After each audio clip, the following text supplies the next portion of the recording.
Olá pessoal, bom dia, boa tarde, boa noite. Hoje estamos de volta com mais um vídeo e rapidinho, né? E hoje eu vou mostrar para vocês como que eu fiz para poder fazer minha chaminé de Natal, pro Natal, né?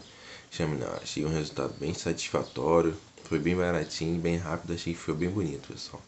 Então já não deixa de compartilhar nosso vídeo, curtir, ativar notificações, assista até o final, deixe seu comentário e é isso aí, pessoal. Vamos ajudar aí. E quer ver como ficou? Foi bem baratinho, bem rápido e bem prático. Vou mostrar para vocês. Então, vamos que vamos. Valeu!